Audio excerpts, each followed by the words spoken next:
अस्सलाम वालेकुम मेरे प्यारे व्यूअर्स, कैसे हैं आप सब लोग। मैं ठीक हूँ। मैं उम्मीद करता हूँ कि आप जहाँ भी हैं दुनिया के किसी हिस्से में, अल्लाह ताला आपको आपके रिश्तेदार, दोस्त, अहबाब सबको अपने हिस्सों में रखे। तो वो लोग जो बीमार हैं, दुख तकलीफ़ में हैं, परेशान हैं, अल्लाह ताला उनकी परेशानियों को, उनके दुखों को दूर करे। जो लोग बे औलाद हैं, अल्लाह ताला उन्हें नेक और साले औलाद अता फ़रमाए। तो व्यूअर्स, आज हम थोड़ा सा जानवरों का काम करने के लिए घास, क्योंकि हमारा घास ख़त्म हो चुका है, तो घास बनाने के लिए जा रहे हैं। तो आज बेगम साहबा भी आपके साथ हैं, तो वो कुछ कहना चाहती हैं।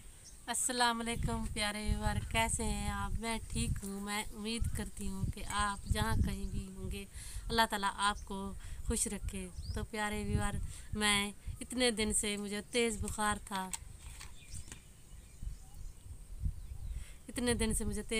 था, तो मैं यूट्यूब में नहीं आना चाहती थी, इसलिए कि मैं ठीक नहीं थी।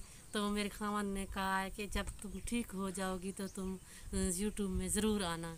तो इसलिए मैं आज यूट्यूब में आई हूँ। व्यूअर्स, बिल्कुल। तो यूट्यूब में हमारा आने का मकसद, बहुत सी परेशानियां हैं जो मुझे और मेरे बच्चों को उन्होंने आन घेरा है। तो व्यूअर्स, देखने में तो इंसान कुछ भी दिखता है, सुनने में भी कुछ नज़र आता है, लेकिन होता कुछ और है। यानी कि हर जो चमकने वाली चीज़ होती है वो सोना नहीं होती। तो मैं यहाँ पर, मेरे भाई मुझे फंसा गए थे रेत में। तो ये तकरीबन 20 साल से मैं कोशिश कर रहा हूँ इसको आबाद करने की, आबाद नहीं हो रही, फसल होती नहीं है, गर्मियों की फसल ख़त्म हो जाती है। अब बच्चों की फ़ीस सर पर है, इंतहाई परेशानी है। रात भर सोचता हूँ तो मुझे शिकायत ज़्यादा हो जाती है। मैंने थोड़ा सा पिछली वीडियो में मैंने आपको दिखाया कि मैंने एक टैंकी स्प्रे की तो मुझे तकलीफ़ ज़्यादा हो गई। अब काम कर नहीं सकता, तो बहुत ज़्यादा परेशानी है। मैं आपको अपनी ज़मीन दिखाता हूँ जो बिल्कुल बंजर है, गैर आबाद है। ये मेरे साथ पीछे दीवारें हैं, ये भी बहुत टूटी फूटी और ऐसे ही है जैसे कि एक आम होती है। दोम ईंटें थी जिनकी मैंने ये दीवार बनवाई थी। तो अब हालत ये है कि इंतहाई, जैसे कहते हैं, परेशानी वाली हालत है। तो व्यूअर्स, कोशिश तो कर रहा हूँ कि अपने बच्चों को आगे बढ़ाऊँ। तो ये मेरी सिर्फ कोशिश है, और यूट्यूब में चैनल खोलने का मकसद भी मेरा यही था। तो कोशिश तो कर रहा हूँ, सिर्फ कोशिश कर रहा हूँ।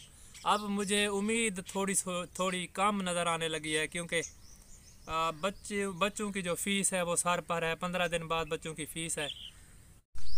तो व्यूअर्स, ये तकरीबन 3-4 दिन से मैं कोशिश कर रहा हूँ इसको कि बूटियाँ निकालूँ और इसको कुछ इसमें आबाद करूं और कुछ फसल हो। लेकिन हालत ये हो गई है कि ये जो ट्यूबवेल थी, इसका मैंने जो लोन लिया था, कर्ज़ा लिया था, वो अदा करते करते करते मेरी नौकरी चली गई। अब भी 1 साल और मज़ीद पड़ा है। 8,000 रुपये कर्ज़ा मेरा जा रहा है, 8,000 रुपये मंथली। तो 18,000 रुपये, 17,500 रुपये मुझे मिलता है, और 8,000 चला जाता है। तो मेरे बच्चों का घर का ख़र्चा चलता है। तो व्यूअर्स, अब वो मोटर वाले, मेरा घास सड़ गया, वो पानी नहीं देते। वो कहते हैं कि आप बिजली का बिल अदा करें, तब आपको पानी देंगे। तो बिजली का बिल मोटर का तो तकरीबन 1 लाख से ऊपर आ जाता है। तो अब उसमें मुझे 10वां हिस्सा अगर अदा करना पड़ जाए तो मेरे पास तो कुछ भी नहीं है। तो उन्होंने मेरा पानी बंद कर दिया है। अब तार मैंने लगाई हुई थी, तो उसका बिल भी वो तकरीबन 10,000 मांगते हैं मंथली, तो वो भी मैं अदा नहीं कर सका। तो अब वो कहते हैं कि हम आपकी जो तार है वो भी काट देंगे। तो इन परेशानियों में, और ऊपर मेरे बच्चों की फ़ीस, यानी 10 अगस्त को या उससे पहले आ जाएगी फ़ीस। तो अब इंतहाई टेंशन की बात है, क्या करूं। सोच सोच के इंसान परेशान हो जाता है, किसी से कह भी नहीं सकता कि मैं अब इसका जो हल है वो कैसे निकालूं। तो व्यूअर्स कोशिश तो कर रहा हूँ, अब पता नहीं तार अगर कट गई तो मेरे बच्चे, क्योंकि दिन को तो लाइट वैसे नहीं होती, देहाती इलाका है, तो रात को चलो थोड़े बहुत बल्ब जलते हैं, वो भी अगर तार काट दें तो फिर मेरे बच्चे कहाँ पढ़ेंगे।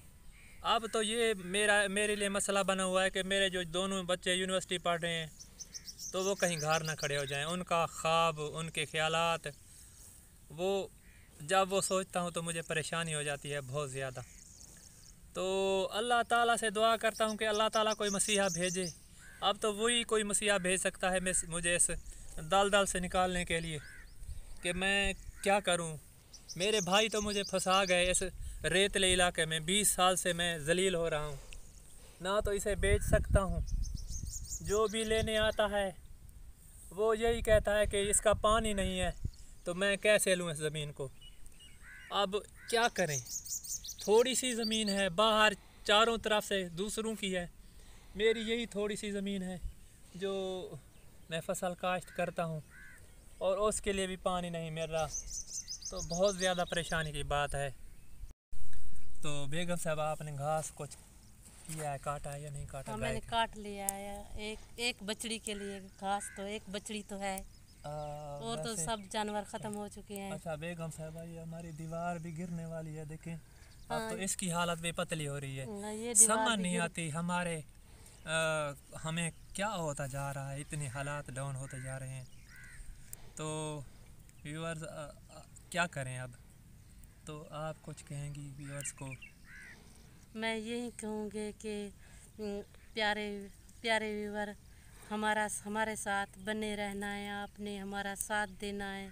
हमारे चैनल को भी सब्सक्राइब करें और लाइक भी करें और दूसरों के साथ शेयर भी करें ताकि हमें कुछ फ़ायदा हो। वैसे आपकी बहनें तो बहुत सी आ जाती हैं, आपकी मैसेज भी करती हैं, लेकिन उन्होंने आपसे कोई कांटेक्ट नहीं किया हैं? नहीं तो किया कम अज़ कम कांटेक्ट तो करती हैं भाई, पूछती तो ज़रूर कि आपको कोई परेशानी है या क्या है, तकलीफ़ है, दुख है। तो व्यूअर्स हालात तो सब पूछ लेते हैं, लेकिन उनको ये पता नहीं होता कि इनके साथ गुज़र क्या रही है। तो बेगम साहबा पिछले दिनों नाराज़ थी, इसलिए नाराज़ थी, इनका नाराज़ होना हक बनता है, क्योंकि मेरे भाई मुझे लूट के चले गए, मैं उनका कर्ज़ा अदा कर रहा हूँ, तो हमें भी अपने गर्मियों के कपड़े, लेकिन मैं क्या करूँ, इन्हें कैसे कपड़े दिलवाऊँ? अगर फ़ीस मेरी पूरी नहीं हो रही मेरे बच्चों की, तो मैं तो इंतहाई परेशान हूँ, क्या करूँ अब। तो कोशिश तो व्यूअर्स कर रहा हूँ, इनका नाराज़ होना भी हक बनता है। हमने 3 साल से कुछ भी नहीं लिया, कपड़े भी ज़्यादातर नहीं लिए, क्योंकि बच्चों की फ़ीस बहुत ज़्यादा है। 4 बच्चे पढ़ रहे हैं, 4 बच्चों की फ़ीस बहुत ज़्यादा है। हम गरीबों के पास क्या है जो हम उनकी फ़ीस अदा करें, कैसे अदा करें? मेरे ख्याल में बेगम साहबा बच्चे अब रुक जाएंगे, शक मेरी तो मुझे यही पड़ रहा है। बेटियां भी मुझसे कहती हैं कि अम्मी हम अब आगे क्या करेंगी, तो हम रुक गई तो हमारा पिछला सारा जो हमने पढ़ाया इतना सारा, तो वो हमारा क्या होगा। तो कुछ बेटियां तो यही कहना चाहती हैं कि मैं डॉक्टर बनना चाहती हूँ, कोई कहती हैं कि मैं नर्स बनना चाहती हूँ, लेकिन हम गरीबों के पास क्या है जो हम उन्हें डॉक्टर बनाएं या उन्हें नर्स बनाएं, इतनी ज़्यादा फीस है।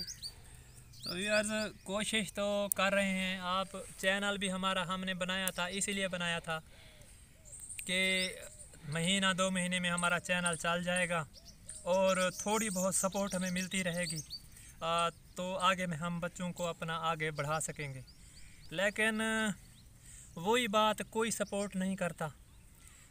मेरे तमाम रिश्तेदार, अब क्या क्या बताऊं, किस किस का नाम लूँ, तमाम के चैनल्स हैं। सबसे बड़ा चैनल तो वही है जो डेली रूटीन वाला है, तो वो इसकी कज़न है, वो भी उनके पास भी पैगाम भेजा है कि आप सपोर्ट करें कुछ हमारे चैनल को ऊपर उठाने की। सिर्फ हमारे एक भांजे हैं बेचारे असगर भाई, वो कोशिश कर रहे हैं, चलो उनकी बहुत मेहरबानी कि वो चलो कोशिश तो कर रहे हैं, बाकी तो कोई साथ ही नहीं दे रहा। फ़ोन ही नहीं उठाते। ये हालत है कि अब क्या करें। गर्मी होती है, अंदर भी परेशानी होती है क्योंकि लाइट नहीं होती, बाहर बैठते हैं। चलो इतना मैंने किया है कि मैंने दरख्त वगैरह लगाए 20 साल में, तो उसकी छाँव है। तो कोशिश तो व्यूअर्स कर रहे हैं। तो आज का व्लॉग बनाने का मेरा मकसद यही है कि मैं आपसे थोड़ा बहुत गुजारिश कर सकूं।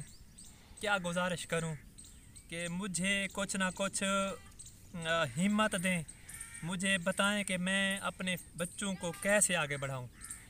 तो कोशिश तो कर रहा हूं कि उनको आगे बढ़ाऊं। तो व्यूअर्स, रोज़ वीडियो भी बनाकर आपको दिखाते हैं, और जो व्लॉग होता है वो भी बनाकर आपको अच्छा बनाकर दिखाते हैं। तो आज हमने ये सोचा है कि आपसे अपने दुखों का जो दुख हैं वो भी शेयर करें कि हमारे साथ हो क्या रहा है। तो घास बनाओ नीचे वाला भी। तो दीवार भी मेरे ख्याल में 1-2 महीने के अंदर ही धड़ाम गिरेगी। तो ये इसकी हालत भी बहुत पतली हो रही है। तो व्यूअर्स, घास मुकम्मल हो चुका है। हमने आपको अपनी जो गुजारिश थी वो भी आपको की है। तो इंशाअल्लाह अगली वीडियो तक हम अच्छा सा व्लॉग बनाएंगे। ये तो हमने आपसे सिर्फ अपने दुखों का मदावा किया है, अपने दुख निकाले हैं। क्या करें, इंसान गरीब आदमी अपने दुख ही निकाल सकता है, तो और क्या करे। तो व्यूअर्स, इंशाअल्लाह अगली वीडियो के साथ हम दोबारा हाजिर होंगे। वीडियो के आखिर में हम आप लोगों के लिए दुआ करते हैं कि आप जहाँ भी हैं दुनिया के किसी हिस्से में, अल्लाह ताला आपको, आपके रिश्तेदार, दोस्त, अहबाब सबको अपने हिस्सों में रखे। प्यारे व्यूअर, मैं अपने बहनों से यही कहना चाहती हूँ कि वो हमें भरपूर सपोर्ट करें ताकि हम आगे चल सकें। बिल्कुल व्यूअर्स, तो इंशाअल्लाह अगली वीडियो तक अल्लाह हाफिज़। खुश रहें आप जहाँ भी हैं, आबाद रहें, आपके बच्चे सेहतमंद रहें, आपको कोई तकलीफ़ ना हो। तो उस वक्त तक अल्लाह हाफिज़।